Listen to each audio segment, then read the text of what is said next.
everybody. Welcome to TriVersity Talk. Now, we're going to shake things up a little bit tonight because you all know me, Wendy Stewart.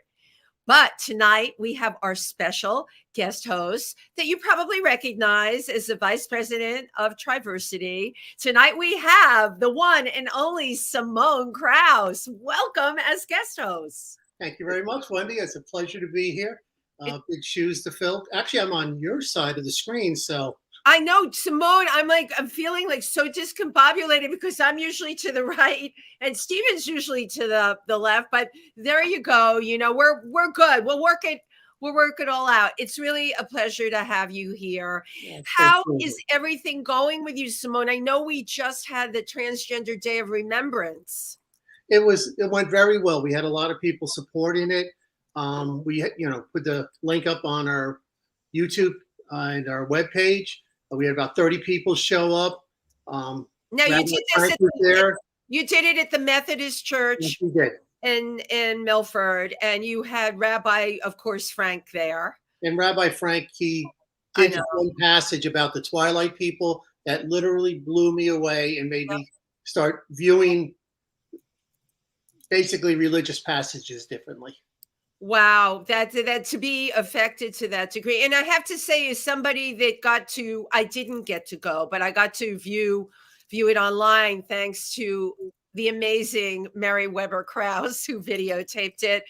I loved your presentation, and what I loved about it, when you have the reading of the names, it's so somber, but you had something beautiful and light to say about each person. And that's how people want to remember things. Well, people we need to remember these people, not in a sad thing. Like, when, like soldiers, we need to remember them for what they've done for us. They unfortunately, their lives were taken from them.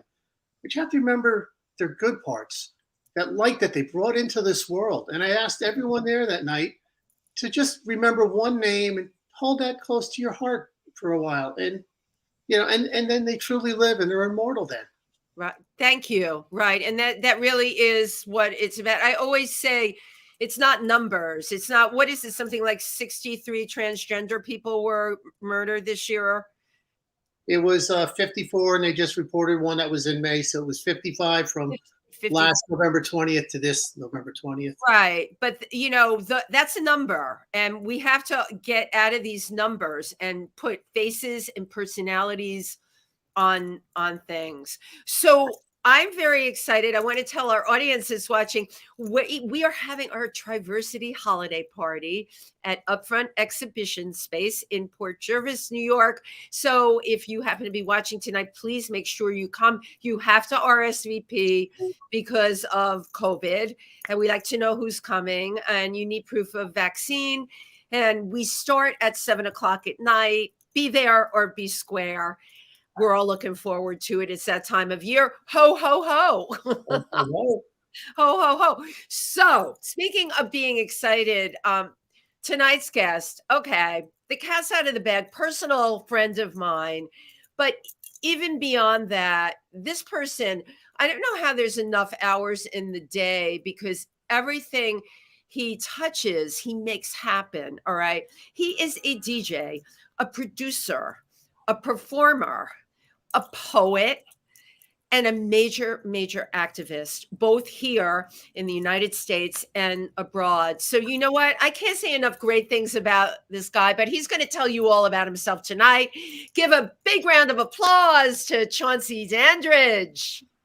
Hello. Well, how are you? I'm good. That was funny. I brought myself into the room. I know. Can I share this with the studio audience? So Stephen had a conflict tonight and couldn't be here. And besides being the host, Stephen does all the technical stuff on the show. Chauncey does the technical stuff on my Wednesday show with Tim Moss, If These Walls Could Talk. So not only was Chauncey scheduled to be the guest tonight, but when Stephen couldn't make it, I said to Chauncey, do you mind producing yourself tonight? Chauncey, you're producing yourself. I'm producing myself. You're like self-producing. I'm like one of those, did you read about those new organisms that they created that can actually reproduce? Everybody thinks that it's the end of the world. Wait, I know, and I'm the person that knows about this kind of stuff. Can you share with everybody what? There's some sort of like a very small microorganism. What's funny is just because I'm Italian and I love food, they look like little garbanzo beans bouncing around, but they actually like they're able to heal themselves and they're able to reproduce. But the article is very clickbaity, where it says robots that can reproduce. So everybody's like, "Oh my god, it's the end of the world." That sounds like it's actually just an organism that can Well, right, a man-made organism that can reproduce itself. And you know where my mind's going with this? You said something. They can self-heal. Yeah. Isn't that great? Maybe they'll find a way to harness, right? Yeah, I mean, we self-heal. You know what I mean? Right. Yeah, our skin is our biggest organ, right? Yeah. Right?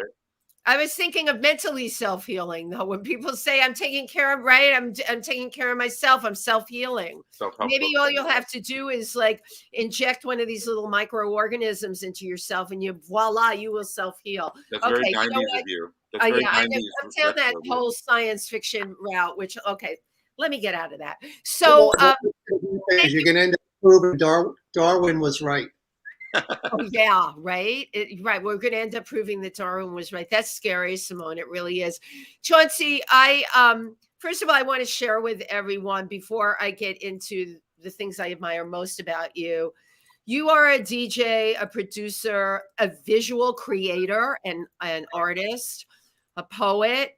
How do you and you're like this big burly guy, like in my stereotypic head, right? And many people, when we hear of like the poets and Renaissance, they're not big and burly, and this sensitive side to you has always fascinated me. Where does this come from? I mean, I guess I'm a big teddy bear, right? You're a big, like, huggy teddy bear. What, Well, I mean, I was very close to my mom as a kid. I had a lot of women around me growing up. My father's aunts, my great aunts, they lived across the street. My father's sister lived downstairs from me. So female. I always had like pretty strong females around me.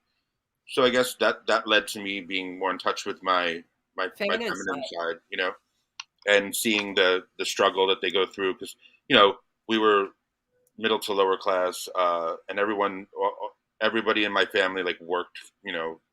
Nobody was just like a like a trophy wife or anything like that. Like everybody had to work 2 jobs, 3 jobs, raise their kids. There's bad things happen to people. Like it was. So there was a lot of pain growing up. Like a lot of people getting sick in my family. So there was always something to overcome. So maybe I never even thought of that until while you're talking, and I'm thinking, Simone, there's probably some similarities in your background as well, right? Oh yeah, I came from a blue collar family. My father worked in construction, supported 5 children and his wife. Tremendous hours. He passed when I was 14.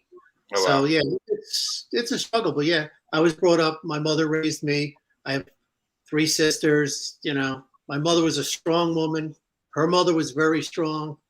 In fact, her mother was alive for the blizzard of 1888 in Monroe, New York. So yes, understand where you get the empathy, from that. Yeah, my mother passed when I was 19, so we have a similar story, just on the opposite side. Yeah. Wow. So do you have brothers and sisters? I have 2 brothers.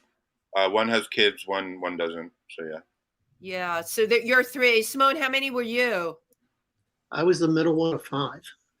Wow, so the middle one of 5. Wow. Yeah. Yeah, that problem child. My mother actually had a miscarriage, late-term miscarriage before I was born. So now I find out that's a rainbow baby. So wait, what did they call it? Well, they talk about that if a woman has a miscarriage after her first child, the next child born after that is considered the rainbow baby. Oh wow! Wow, that's like I see. I love you. I learned something all the time. So growing up in your house now, Chauncey, I know we were talking earlier about garbanzo beans and being Italian, but I also know you to be Polish as well. Mm-hmm. Yeah, my mother was all Polish. My dad's all Italian. So I grew up with the Italian side. Okay. Big And influence for you. and another thing that I was thinking is like, I grew up with so many people all around that I had to learn how to be alone in a crowded room kind of thing. So I guess that's where the creativity and like my mind would venture off into, I could be even today I could be sitting in a room filled with people and I'm having my own good time in my head. You know what I mean? When I watch you DJ at Stonewall or some of the other places, I love that you're telling this tonight, because that's exactly what you do. You go into your own space and everything can be happening around you and you're just in the zone. Yeah. Well, you have to concentrate, with technology. Right, And right. I mean, being creative, as much as it's a communal process, it really comes from each person, so. Yeah, exactly. So, in your house that you grew up at, the Italian influence was big. I always think, stereotyping again, Italian macho. When did you realize that you were gay? Probably like somewhere between 11 and 13, I think. In I this, used to, yeah, I mean, I always was a little, I always did things that like the girls in my family would do. So like I always knew I was a little off kilter, but like my brothers never teased me. Like no one ever called me any names really. I mean, I grew up chubby and I grew up fat, so I would get picked on for being that more than for being feminine. And like I've seen like when I used to watch old home movies, like after my voice changed, I was like, oh my god, I was a big old homo. You know what I mean? I don't know if I could say that, whatever. But no, you could totally. That's what we talk about on this show. So you'd watch home movies, and it became apparent to you. How old were you when we were watching the home movies that you? Well, I think it was like when I became a teenager is when we would watch like the old films, and I was like, wow, how did they not know? Or I guess they knew, and they just were cool about it, Right. Really interesting. Yes, Simone. Okay, I was wondering now, in your family, was it gravy or sauce? That's the big question everyone wants to know. I mean, I think we called it both. I never understood the argument. Like we would like, I think it was sauce. I guess sauce, yeah. Right. Okay, and then I got a question about the creativity that you have, because I know I have the same thing where I can go into that zone into myself. I did it a lot in my martial arts. Is there a certain time of day where you find that you're more creative? Definitely after the sun goes down. Okay. And definitely like closer to when the sun's about to come up. I'm very creative at like 4, 5, 6 in the morning. Yeah, exactly. That's when I get up to write, and I'm most creative. Yes. Oh, interesting. Well, when I first moved to New York, I lived out in Rego Park, and because I grew up in New Jersey. So when I first moved to New York, I lived way out in Rego Park, and I worked in Chelsea at a restaurant, and my commute was pretty long. So we discovered what our favorite liquors were back then. So I would usually be drunk on the way home, and other things. It was the late 90s, early 2000s. So there was a lot of other things that we did other than drink back then. And I would write feverishly in a notebook on the way home. And sometimes I would, when I looked at it the next day, I was like, what the heck did I just write? But then like I would kind of go like, oh, I know, okay. I get why I wrote that, because when you write, you're not writing. It wasn't a diary. I would write poetry and all that. So, and I would just scribble it in my notebook. And I don't write in a notebook as much as I used to. And I miss that because I actually was writing a couple of weeks ago and I wasn't doing it right. Like I was forgetting how to write. From being on the computer. Yeah, from on the phone and typing and all that. Like I'm a good typer and I'm good on the phone typing and all that. But like I was like, oh, I don't really. Everyone has a doctor's signature. I don't know what I just wrote, Wow. That's really something for me. I have to do both. I made it a point to write more. You know what I mean? It does start out with scribbling. Like I'm looking at the millions of little piles of little papers I have there. And then from that, I'll type it into my phone. And Chauncey, I end up printing. I never get to the computer. I end up printing first. And, because the writing is just so terrible that I'm looking like at an L, an E, an F. So I just print, and then I can put it in the computer. But yeah, I know exactly what you mean. It's like we're losing the ability for script writing. Well, my big question is, do young kids have a signature? Oh, that's an incredible question. I wonder. Like, I haven't signed a check in probably 3 years. I just deposit it, and it goes into my account, and it's fine. I haven't written my signature on the back of a check in probably 3 years, because you don't So have to. take it one step further. You're talking about his signature. To young kids who are on computers all the time, are they ever going to learn cursive, and is it going to matter? No, cursive is basically obsolete, But Yeah, it's like Well, a lost language. Well, how many times you have a package delivery and they give you that electronically? You got to sign it with your finger. it's not your signature. You just do that. Exactly. Yeah, it looks terrible. That's still, I'm sorry, I've got to say, that's still weird to me with signing stuff with my finger. It's like, I might as well not sign it. I might as well say to the person next to me, could you sign that for me? It's ridiculous because it's not your signature. So what is it? I mean, if I went slow, I can kind of do, my name. Yeah. But you got those big bare hands, Chauncey. How do you do that? Those big bare paws. So, you started hanging out, like, I know you grew up in Jersey. Yeah. How old were you when you started hanging out in this city? Yes, Simone's a Jersey girl. I think like 16, we started taking the path. The path was a magical machine for us. I love it. Because it would take us, we would cut class in the afternoon and go buy Madonna CD singles from other countries, and so it was a way for us to escape. And I always make a funny story about it. When we used to wait for the train at Christopher Street to go home, we would see somebody that was upstairs, like all voguing or being super queenie, and as they walked through the turnstile, they transformed into like tough guy. And I always used to make a joke about the turnstile being magical because it could turn a femme into a butch like that. That's actually genius. That would be a great. I mean, they had to, because if they lived in Jersey City or Newark, they couldn't. My friends had like Daisy Dukes on Sundays and big combat boots, and I was very preppy back then, so I was kind of like the security guard. I was very preppy. I had my hair parted on the side with a little flip, and I had my button-down shirt on and my jeans and my black shoes. So I was like the straight guy, so to speak, and like. I know you're describing this, and I can't even picture you looking like that. Having hair, right?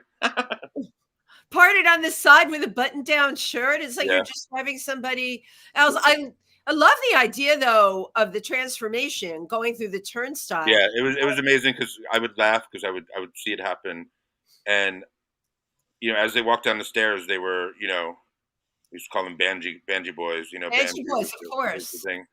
So where in Jersey exactly did you grow up? I grew up in Harrison by Newark. Harrison, yeah, Harrison Gas was down there. Yeah. So the PATH train stopped there. So I actually had a bra client in Harrison. I had to take the train to Harrison. Yeah, Red Bull Stadium. Yeah. I hear Harrison. I think bras. Sorry. It's completely unrecognizable the way it looked when I was a kid, though. Right. Like it's a former industry town. Yes. That was all empty factories and empty buildings when I was a kid, and then now, like Simone said, there's the Red Bull Stadium, there's high rises, apartment buildings, restaurants. I'm still friends with my friend Celeste, who I went to pre-kindergarten with, and every now and then we meet and have lunch in our hometown, and we just drive around and we're like, where are we? Where are we? Because it's a commuter town now. It's the perfect place to live if you work in New York. So. Right. Yeah, it's very easy on the PATH train too. Yeah. Totally easy. So you said that you would be buying Madonna music. Did your love affair with Madonna start when you were like in your teens? I think I've always was a fan. My brother was a fan. But I think when Like a Prayer came out, it started to solidify. And then the Saturday morning I saw the Vogue video, I was completely that was it. And then from then on, it's been an obsession. Yeah. Wow. And then that's really interesting to me because I met Madonna early on I guess when you were an embryo, Chauncey, she was at Danceteria. And then, of course, I was alive. I was just, like 5. You were alive, but you weren't into Madonna. Then you were into like. Well, I'm an MTV baby, so I did know of Madonna. Yeah, you grew up on MTV. Like MTV came out when I was 5 years old. So. What was it about the Vogue video that just hit you so much? It was probably. I mean, I'd already been. That was 1990, so I was 14. I'd already been active as a young gay boy, sexually, and it was the. I think seeing the gay people in the video was really like, oh wow, this is my thing. You know what I mean? Right. It was something you could connect to. Yeah, and and it wasn't such a secret anymore. Like, because what I was doing, I knew was really taboo, and fooling around with friends of mine, and not doing anything crazy, but just sexual escapades here and there. Like, not that many, but I was discovering myself and discovering what I liked and all that kind of thing, and that song, and then the Erotica album. I love the Erotica. Like my coming out album. So that period in her career will always be special to me. Interesting. She made you feel that you were. She let you know that you were a weirdo and a freak, but she also let you know that it was okay to be that way. Right. It wasn't like she was saying like, it's okay. Like, you're not. She never said that you were normal. She just said your weirdness is okay too. Like, there's room for you. So don't you think that, I'm going to hand you this hot potato. Didn't Lady Gaga try and do the same thing? You're shaking your head, Simone, when she, with Born This Way.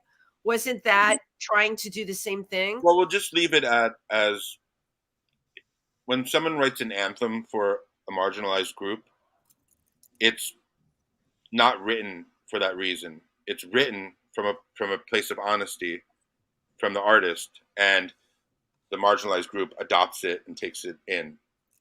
It's not like she wrote that with it in mind, so it doesn't have any weight for me, Right. Like, she said she was writing an LGBTQ anthem, and right then and there I was like, no, you're not. You just it's fake. It's fake at that point. Yeah.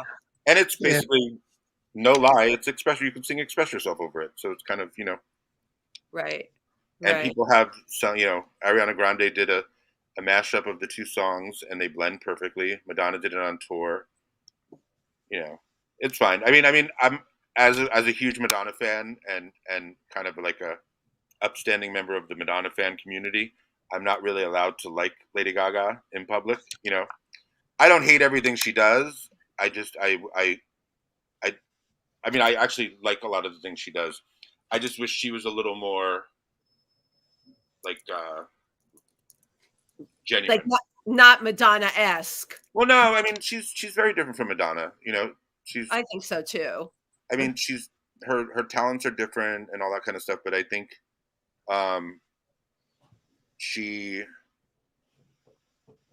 is one of those people who throws everything up against the wall and hopes something sticks rather than doing one thing and doing it wholeheartedly, Well, every musician has like a different, group that it attracts. And I always felt Lady Gaga was kind of took over for the people that were young that might have looked back at Madonna and said, boy, I wish I was young then for that. So they kind of grabbed that.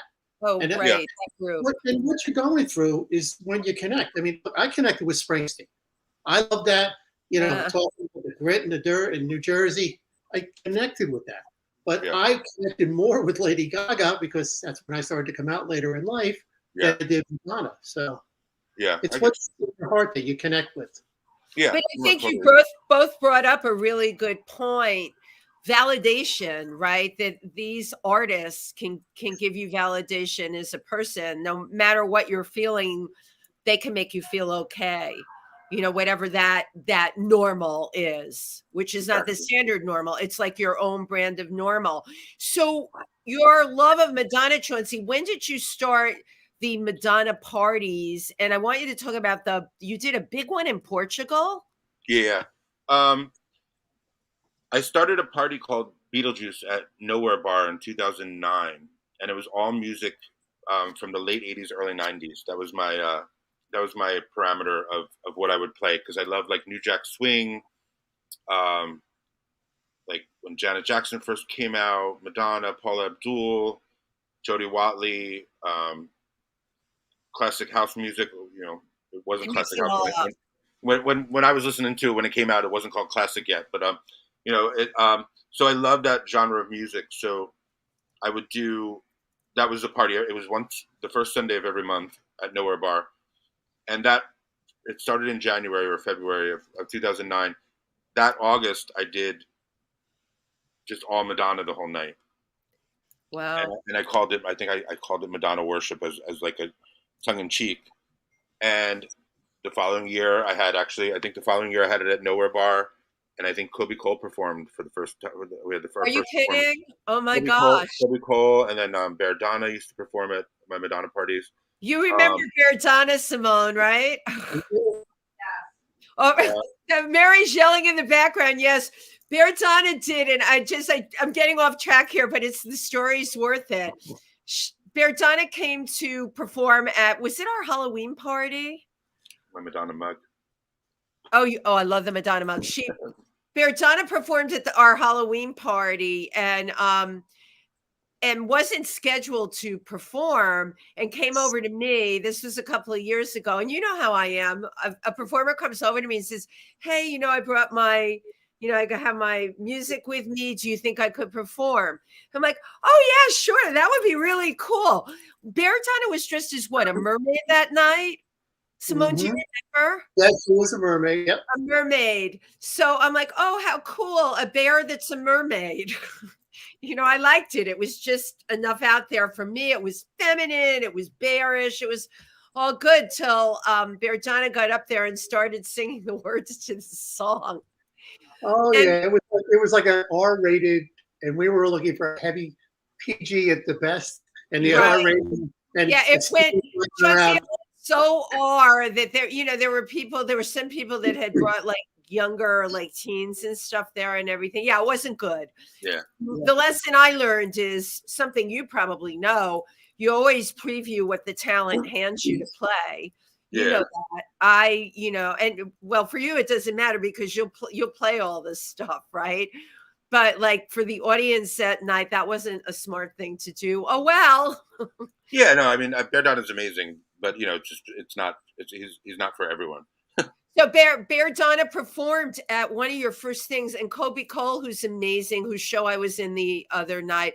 I don't know how long Kobe's been doing this for. Oh, like at least 20 years or longer. Gosh. Yeah. Such an incredible talent. So you had those two there, and who else?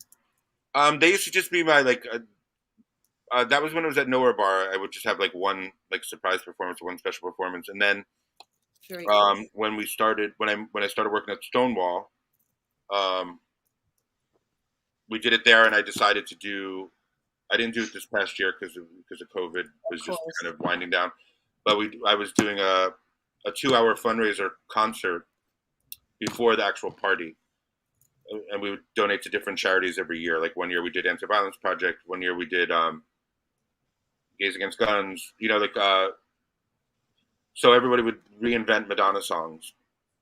I'd get like 10 people to do their own version of they'd all pick a song. It was drag, it was live music, it was a combination of everything. And then at 10 o'clock, we would kick off the party, and it would just be all Madonna all night. And I'd have little performances here and there, but it was mostly just a dance party. Simone, I met Chauncey at a Madonna party that Chauncey was giving at Rock Bar. Can you believe that was only 2 years ago? Oh, well, here's what happened. When COVID hit, I went down a rabbit hole, and I tell everyone the story. I went down a rabbit hole, and everything in my world changed. It's been like Alice in Wonderland for me. Time for me is totally different. The people in my life, and we're talking like a ton of them, are none of the people that were here before. What I do and how I make money now is very different than what I did before. And it's very disconcerting. For me, it was like moving to a foreign country and waking up there and every day just trying to grasp, looking for a Burger King when you're in the middle of the bush, right? Because I work in Africa. That's what it's like when you're looking for anything that you can identify with. And then there's nothing. And it's all cool.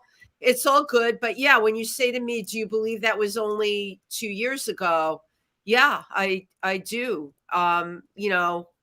We're all living our lives here as best we can. And Simone, you'll agree with this. There's all kinds of transitioning that has happened to people we know, your own right. And that can be defined in many ways. Oh yeah. I mean, the transitioning for people, what they get out of life and how. I mean, I know, like, I would run down the farm sometimes just to get a coffee, and you could hear the chatter. Not that I really cared about what they were talking about, but you had interaction with the rest of the world, and now that was gone. Right. And then you had that little bubble, so then you had to pick out who you wanted to be in your bubble and whether or not you could trust them so you didn't get sick. And we've now shrunk our world so much for our own selves that sometimes it's hard to start expanding out again once things start to open up. Well, like Chauncey will tell you, in the city, we're very open here. And we were not, like, you were shut down at Stonewall for how long, Chauncey? 3 months? How long was Stonewall shut down for? Just like 2.5, 3 months, I think. Yeah, around 3 months, right? So Simone, in that 3-month period, it was very weird in New York with the isolation. But I got to say, they got things up and running here in like no telling flat. I remember when you went back to work, Chauncey, and it was all weird at Stonewall, okay? Because you had to buy a hot dog. That's the thing that was so bizarre to me. You couldn't drink. You had to buy a hot dog or what was the choice, Chauncey? Salsa. It was just so bizarre because it was like, so bizarre. I guess they thought that would make people stay in their seat or something. I don't know. It was so weird. I don't know what the business meeting or like the behind closed doors meeting was about that. Like, oh, let's make them order food, Right, but it was a choice of food. And honestly, Simone, every place you went to, they all had the same weird choice of food. Like how the hot dog became the mainstay during the pandemic. Oh my God, y'all made me think of a great parody. I have to write that one. But it was like all of a sudden the hot dog was the go-to food. I can't even get into that. Or it was easy to you leave them in a pot for hours. Right. I never thought I wonder. I would love to know how many hot dogs I ate that summer though. It was a big hot dog summer. It was a hot dog summer because we would be working like 10, 12 hours a day, and we didn't really get a chance to take a break. I was hosting. I wasn't even DJing. And we were starving. We would just run, grab a hot dog, put it in a napkin, and then go run in the back and like shove it down our throat and then go back to work, Chauncey, what do you think it is about you that you're probably one of the most resilient people that I know. Your talents go in a lot of different areas. And for the most part, you never bitch, you never moan, you produce. Okay. You produce, you do the thing. What makes you such I bitch and I moan. I just don't. But you keep it to yourself. I know you bitch and moan about me sometimes. You're like, stop talking, Wendy. Stop talking. Shut up, Wendy. Stop it, Wendy. I always feel like I'm in a race against time. Oh, like girl. I don't know how to. I don't know how to. I know how to relax, but I don't know how to not do anything. That's because you're a creative person, right? That's what we're talking about. It's not only that. It's just I always feel like, oh, I should be doing this, or oh, I should be doing this, or I should answer this email, or I should do this. But I am learning as I'm getting older, and actually my ex-boyfriend taught me how to just stop and just watch TV. Like there's even times where I'll come home and I'll watch TV, but I'm also like texting or like responding to emails, and I'm like, no, watch the movie. Wow. Like I have to like remind myself, like just stop. And I'm getting much better at that. I'm getting good, and it's actually making me more productive when I go back to doing the work, because I'm giving myself that like the space, that break, Yeah. How do you keep from? I'm asking you this question because I suffer from this. I don't ever stop. I continually crank it out. I can't watch TV because I feel guilty. because how do you get around that when, as creative people, there's always stuff we can be doing. How do you do that? The only thing I feel guilty about is not able to, like, because my schedule is like I have one day off a week, and like I'm off today, and I had a couple Zoom calls, and then I have this, so like I'm never really completely off, which none of us are. But the only thing I feel guilty is that I'm not able to go and support my friends as much as I would like to. Like, Well, and I do, when I do go to like one of my friends' drag brunches, or when I do show up at an event, they're so happy to see me because they don't see me ever, special. because I'm usually stuck at work. Like, and so Right. maybe the solution to that would be like to work on getting a slightly different balance. job where I could have then my nights off, and I could actually go and see other artists perform. But when I do have my 1 or 2 days a month where I have an all-out great time, and that gets it out of my system. Well, I need to know what an all-out great time is for you. I've never seen that side of you, Chauncey Dandridge. Really? Never. I think it's just me putting my phone on airplane mode and leaving it in my pocket. That's great. That's an all-out great time. No, it means that I'm Yeah. I'm present wherever I am, and I'm Right. watching a show, and I'm not the kind of person who sits and films a concert. I might do a 10-second little, oh, I'm here, and then whatever. But I and my other thing too, because I've been in every role of a production, from stage manager to writer to actor to singer to front of house. I've tech, this, blah, blah, You've blah. done everything. When I go see a show, I'm pretty sure I enjoy it more than most people. Oh yeah, Because be because special. because I look at I look at the curtain moving. I look at the lighting board guy. I look at the lights. Did they come on at the right time? I appreciate every aspect. Like when I go see a Broadway musical, it's so perfect. It's kind of annoying, like in a way. Like it's so over rehearsed and flawless that there's no room for any kind of like magic to happen. So that's why I prefer to see like off Broadway shows, or see like just a guitarist at a pub, because it's guttural. It's what you call organic. I mean, you have the moment happen. You're right. A Broadway show is entertaining. I'm not a big. This sounds terrible. Not a big fan of Broadway. I love performers. I love watching performers. Yeah. I love the whole process of a production, but I also love the imperfection of an off-Broadway show. And I love the imperfection, right, Simone, of a black box, of watching people create art. Right, when they create art in a black box. When I went to Rutgers in Newark, our theater was a black box theater, so that was where I got my training. So it seems like what you're talking about is the difference between like a machine-made knife and one that a blacksmith makes. Thank you. The blacksmith, you can see the work, you can see any little differences, but the other one is just so perfect and machine done, and every step is the same. Yeah, it's far from unique. Yeah, you can't see the individuality. Yeah. Yeah, and sometimes when things are rough around the edges, for me, it's absolutely far more interesting. I can honestly say, I get somewhat bored at Broadway shows. I sit there, I can watch it, but it's nothing like going to the, stuff that my friends do, and they are flawed. It's great. I love looking at the flaws. I love life's imperfections. Yeah. So Chauncey, with the way you view the world visually, how do you connect that to the fact that you are, I know you're a very sensitive guy. You don't look it, by the way, but you're very sensitive. How did that get you so aware that you became such an activist? Because I do want to talk about that.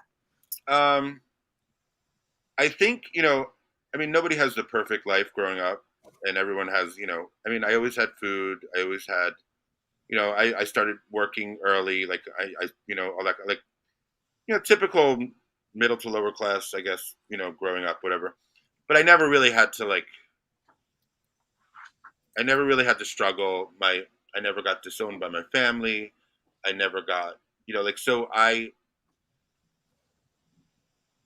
and I was always that kid who helped the neighbor down the block pick up her groceries. I was just that kid. I think Simone, you were that kid too. I just wanted to help people. I wanted to I always helped my mom with laundry. I helped my mom with the groceries. I always, if I was able to help, I would help my friends' mother do their dishes, and clean the house. I guess I'm a young soul as much of an old soul. When people say, "Oh, you're like an old soul," I'm like, no, because I still live through life like a kid. Right. But I always, the activism comes from, because I never had a horrible life. I mean, I didn't have a perfect life, and I'm not going to say that I, had. No, of course. Spoon. My growing up was very weird, just like most people's.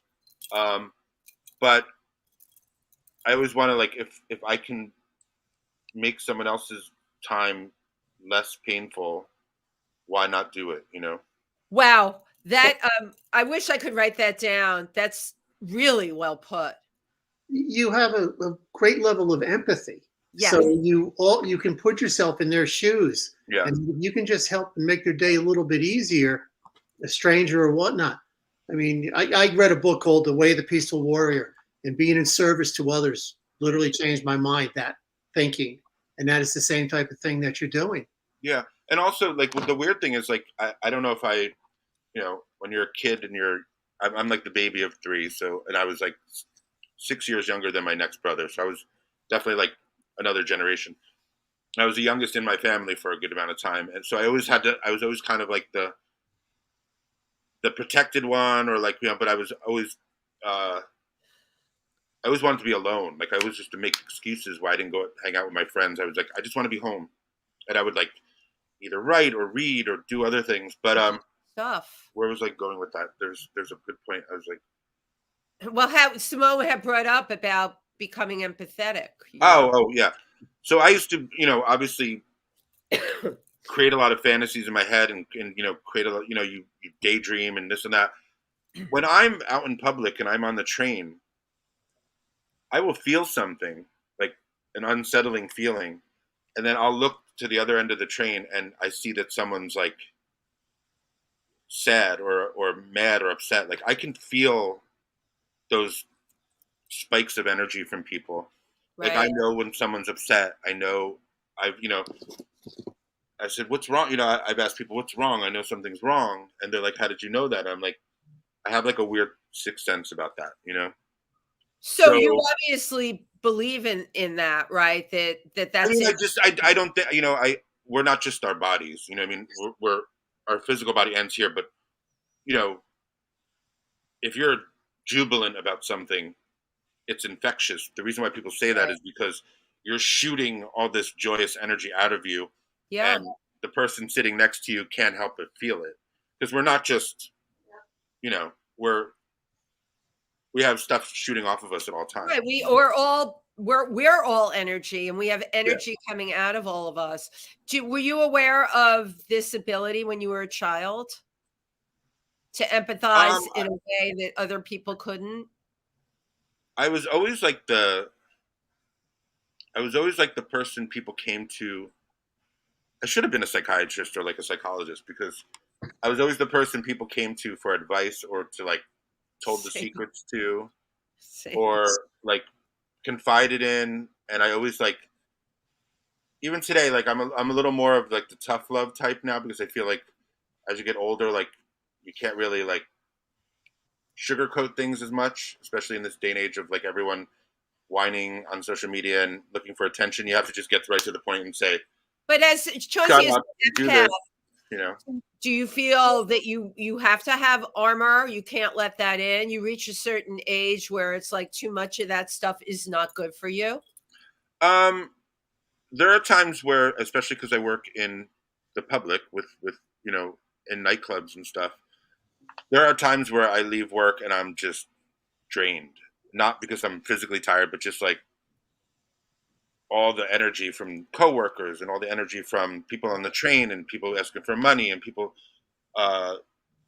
not holding the door for you and people doing this and people doing this and or people like, and then you get that one message from somebody you hadn't heard from in a while that kind of like counteracts all the bad stuff, you know, and you know the good stuff is always more powerful than the bad stuff. So right, but sometimes, you know, as people, especially when you're an empath, it can get all mixed up, and yeah, you know, it's up to you to realize that's happening. So Well, I would say, like, the universe reaches out to you once in a while and has to tap you on the shoulder and say, "Yo, wait a second, get that out of your head. You do have it good," you know? yeah, right. yeah. No, I mean, I work hard. I never like I don't have big wants. Like I'm not like I'm easily satisfied when it comes to like I don't need.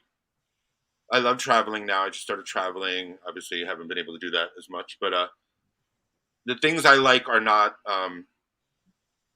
caviar, dreams, and champagne and all that. I just give me a good cheeseburger. You know what I mean? Like I'm more like I'm a little. I'm not. My tastes aren't so grand. You know. Highfalutin, Yeah. as they say. It's high with all the hot dogs. Yeah, I love hot dogs. Give me a burst. You know? Call them hot dog burgers. As we found out. So you know, we're talking about empathy, and there's a lot that I'm learning about you that I didn't know that's very similar to me, even though like our outer shells are completely different. Yeah. But my awareness of wanting to help and change, I was just born with it. And at 4 years old, I told my mother I was going to go to Africa. I knew I was going to go to Africa and change things. And the first time I did it was when I was 21. And I lived with the Yoruba people then, right? So we fast forward to now, we're adults, we see what's going on in the world. You're a big player in the LGBTQ community with all you've done. You've worked with Sylvia's plays, Gays Against Guns. What is it about refugees in Block 13 in Kenya that made you feel you had to get involved? What made you feel empowered enough that you thought you could help them? Because, you know, we know a lot of activists, all of us do, but we know them here. Chauncey, what you're doing is over there. Yeah. And a lot of people do not give a shit about over there. Why do you give such a shit about over there? It's a disturbing it's a difficulty where because you can't physically go and like clean up their house and bring them clothes. Like you can't do things like that. So in the beginning it was when we learned about all the horrors that were happening over there, there's a refugee camp in Kakuma, Kenya. Kakuma actually stands for nowhere, which is really kind of spooky. Yeah, really. And my friend Babs introduced me to, we became friends around World Pride, and she was notified of the situation like in August of 2020, I believe. Yeah. And she notified me about what's going on, introduced me to a lot of the key players. And I've gotten to meet, aside from meeting a lot of the refugees and becoming Facebook friends and chatting with them on Messenger and stuff like that, and just giving them a little bit of hope and to know that they're not going through what they're going through alone. It's been very frustrating because we can't fix what they're going through. So Right. it's a masochistic bit of activism because I can't go and stand in front of their attackers and block the attackers. I can only hear about the attackers and try to raise awareness. And, you know, we tried email campaigns. We did a protest outside the UNHCR office on near Grand Central. We've tried so many things, and it's one of the few things that I haven't been able to really get everyone on board with, except until this fundraiser we just had. It's so real, yeah. And I'm going to put since I'm the producer as well today, I'm going to put the GoFundMe put it up on there. the That's ticker. what about. You can learn more about what's been going on. They've had all their huts set on fire, numerous attacks and beatings, and two of the two of the guys were in the hut when it went on fire, and they were sent to the hospital, and one of them didn't make it.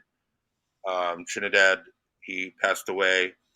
There's there's there's people of all walks of life there, from, you know, lesbian, gay, trans, everything. And my big question in the beginning was, how do they know they're gay? You know, like, are they running around with, you know, rainbow angel wings on their backs? Like, what's going on? And one of the things I learned, you know, is that if you're a refugee from a country that's not at war, 99% you're probably fleeing that country because you're queer. So they didn't even have to tell anybody. Wow. The locals and the other refugees that are harassing them know, oh, they're from Uganda. They left because they're gay. Right. They're So they don't even need to wave a flag, you know, because I was like, are they like being super prideful and, you know, whatever? And it's like, no, they're just, they already have the scarlet letter on them. You know what I mean? They already have the pink triangle on them from the Hitler days. The triangle. Now, Simone, you're friendly with someone that is in Tanzania? Yeah, I have a friend that lives in Tanzania, and I mentioned it to her. She's in Arusha. And she said they don't have the problems there, but right across the border in Kenya, it is a problem. But she lives in Arusha, so she's in a city. But she has said to me that she has to hide it. She can't be, this is who I am. Yeah. You know, she would get killed. Africa is a very bad place to be gay. It's completely not accepted. Well, a lot of it comes from the countries that have been colonized by the British. It's not even Africans that are really the root of the problem. It was colonization by the French. It's the same thing in India. Like, I went to India in 2019, and they had just decriminalized homosexuality that previous September. Just decriminalized homosexuality in India in 2018, September of 2018, which means that, like, in 2017, you could go to jail for being gay. Like, that is absurd as an American. Right. And also, I think the reason why I brought in my scope and all that kind of stuff is it was also around the time that the Black Lives Matter movement was happening in New York. And my opinion with that, or my take on that, or my modus operandi with that, was to let people of color have their moment and have their space, and not be that, you know, privileged white guy, cis white guy, talking all kinds of stuff and nonsense on Facebook and on things about, let's do this and let's do that. I was like, I showed up to a lot of the Black trans rallies. I did my thing. I showed up to the Pride March, the alternative Pride March. Yeah, the alternative march. I did, but I didn't do any boasting. I didn't do it. Like, I said, hey, there's something going on tomorrow. If anyone wants to show up, hey, there's something going on. Like, I remember seeing it on Facebook every time. Yeah, I didn't want to make it, you know, anything about me. You know, it was about, like, I'm showing my support. I also have a hard time realizing my power, or my, like, when I'm present at something. I don't think, like, I know it's valiant, or I know that it's valid that I'm there, but I sometimes don't realize how important my presence is, because it inspires other people. And that's another thing that I live by, is the leading by example. Like, I don't volunteer twice a week at Sylvia's place for any kind of fame or any kind of, like, accolades. I do it because it's addictive. I started doing it, and it's like a family there. You know, it's a homeless shelter, but it's a food pantry, and it's a clothing drop-off location where we keep the clothing donations organized, and we give them out to the clients that come in. But I also do it to let people know, like, hey, you could be doing this too. Hey, you could donate, or hey, you could, you know, you haven't been working the whole pandemic. Like, you could go somewhere once a week. You know, I volunteered with God's Love We Deliver in the beginning of the pandemic. So I never really had a break with the pandemic. So I'm not that I'm bitter about that, but I'm a little like, damn, like, some people didn't do anything for 8 months and just stayed home and watched TV. And I couldn't do that. I was like, my friend Robert was volunteering at God's Love. He's like, why don't you come and volunteer with me? And I did that in the beginning, in May of 2020. And then in June, I started with Sylvia's place, and I couldn't do both. I remember. But like for Thanksgiving, we went and delivered meals in Woodside from God's Love We Deliver. So that was a fun way to spend Thanksgiving. But when it comes to Kakuma, it's frustrating. It's very frustrating because, but aside from that, I've met dozens of activists, really strong, lifelong activists from around the world that are involved in different groups, and I've gotten, now I have a network and a connection to people. They know who I am, and if I ever need advice or if I ever need it's great any of that about a particular issue that someone else is dealing with, I say, oh, I'll ask Nancy, I'll ask so and so. You built yourself a network, and think about it. It was just a byproduct of doing it. It wasn't intentional, but it was from when you do the good work. And Simone, you were shaking your head when you go out there and do the good work, all right, to try and make a difference. The gifts that you get from it are incredible. Yeah, no, I've met people that I never would have met. Right. Power of technology, but I come from a family of volunteers. Like my father was active in the town. My mom was like head of the PTA. My middle brother helps run a camp for handicapped kids every summer in New Jersey.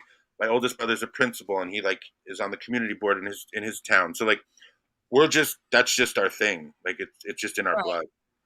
So only my net has been cast a lot wider. Like I started doing the AIDS walk when I was in high school. Like I started going to the AIDS dance-a-thon. I started, I volunteered at a needle exchange program in 1995. Like I had reduction.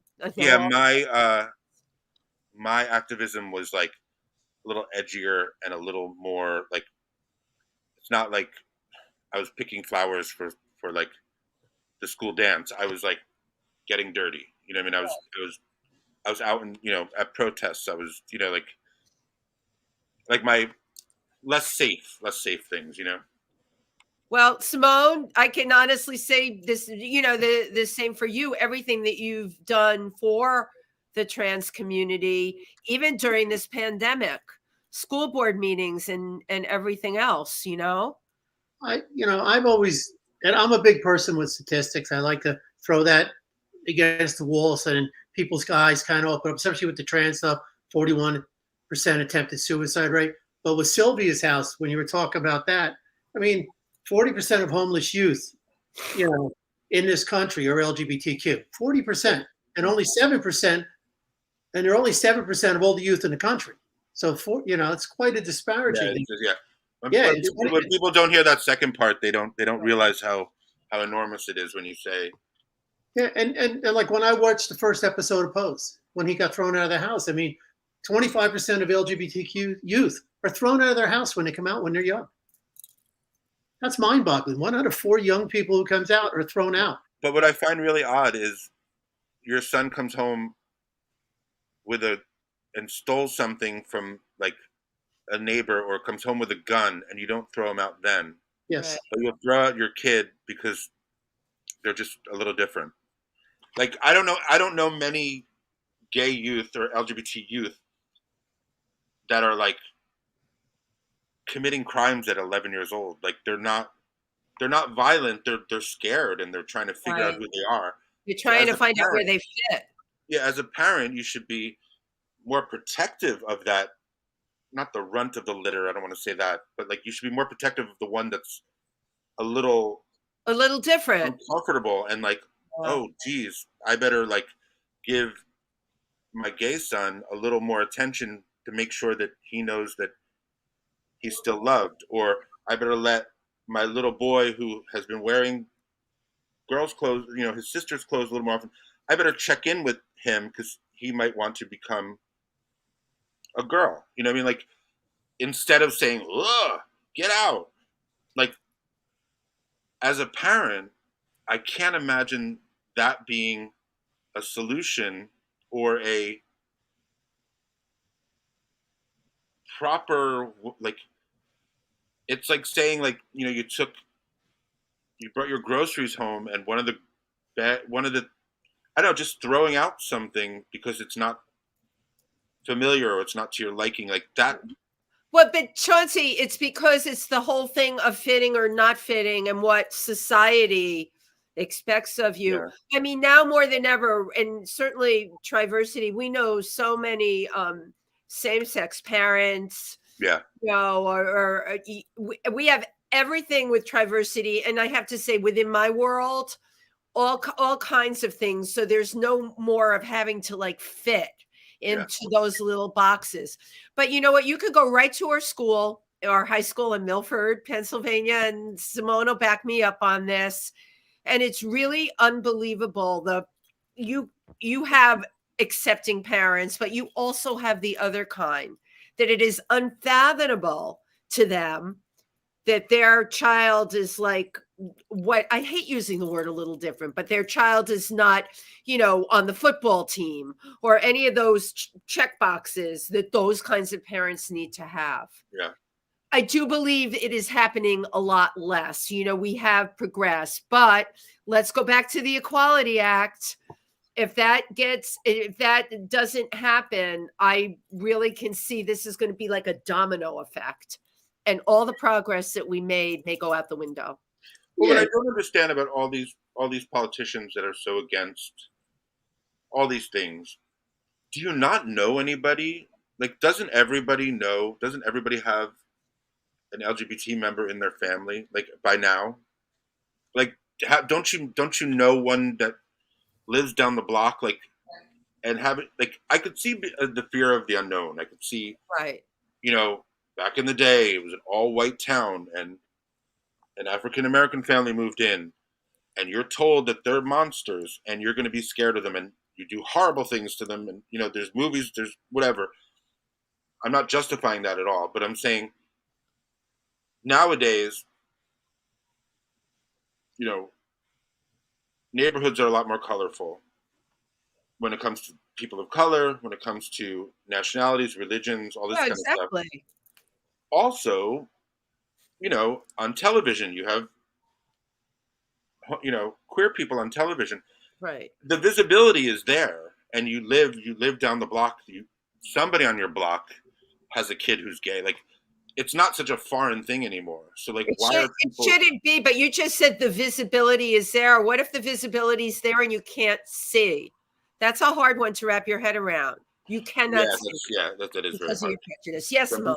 With the Equality Act, and what is the one thing that the LGBT community constantly hears from the rest of the world?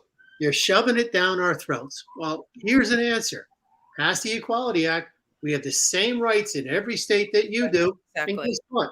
We shut the F up. Yeah. Now we're equal. Easy solution. Right. Right. From your mouth to God's ears. It's just. So Chauncey, my God, I don't know where the time went, and I could continue to talk to you because you're so damn interesting. I was going to go like make you go and read a poem. I'm just joking, but you can buy my books of poetry on Amazon. Right. So I want you to God, this is so funny. I want you to give all your handles. That's what we tell people. Give you my handles. Well, I do have a blog. It's houseofdandridge.com. It's my little joke about like the houses, the gay houses. I'm like the only member. But you know, on Instagram, I'm DJ Chauncey D. I had that going by on the screen earlier. Good. Yeah. Put everything up there. That's where I keep my activism and my gigs. So, you know, it's a mixture of, you know, drag queens and protests and stuff like that. You can find my DJ sets on Mixcloud. You just search DJ Chauncey D.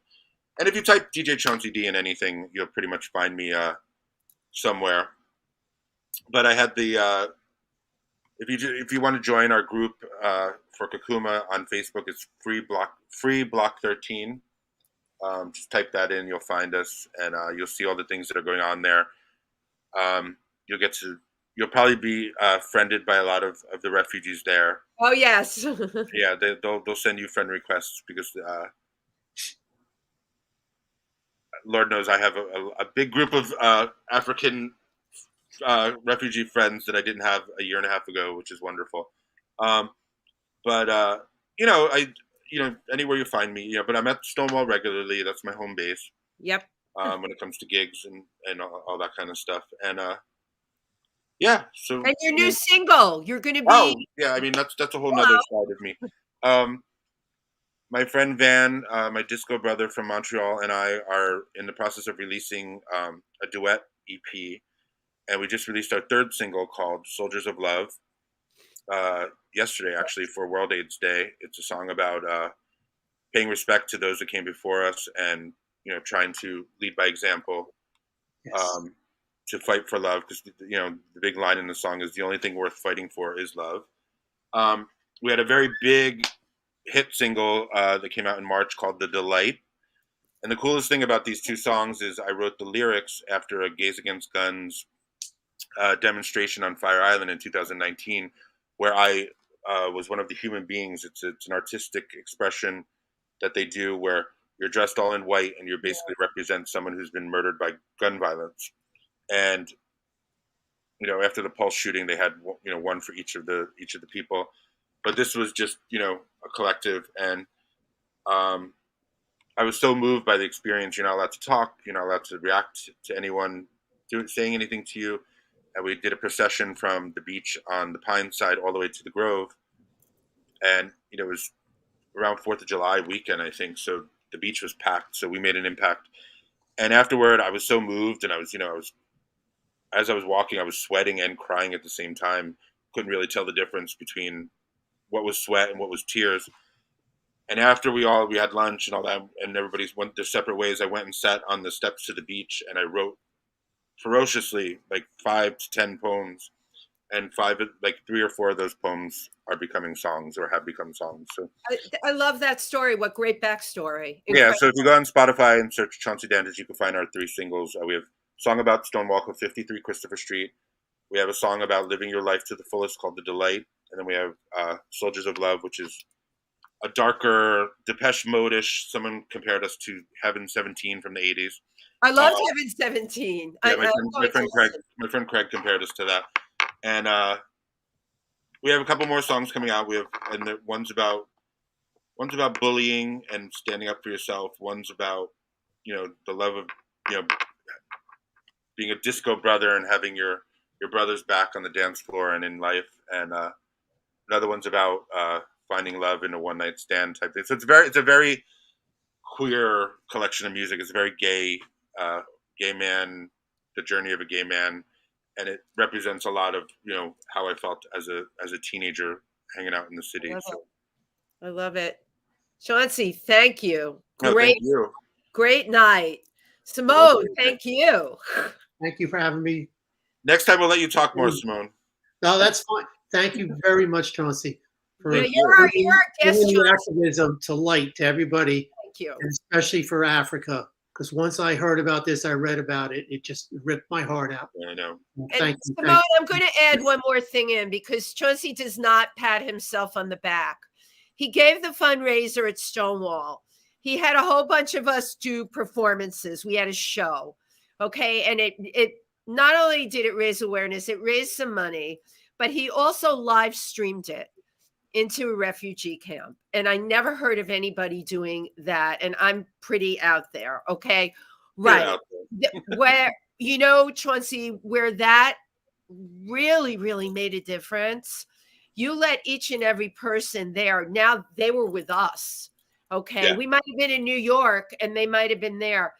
What you do for a person's spirit by doing something like that, that was everything. And I highly encourage you, if you want to raise awareness for there, I'll be a part of it. When I first met Babs and she told me what she was, I thought, what am I going to do? I have no idea how I can help. How am I going to help them? What am I going to do? Yeah. Send money. We all send money.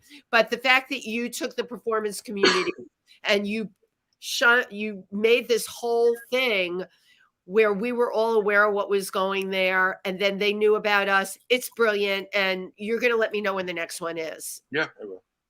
Okay. Thank you. Thank you so much. Well, Chauncey, just hang out when we're done, because I always take a picture. You know. Okay, cool. Perfect. Okay. Good Thank night, you so much. everybody. Thank you so much. Thank you.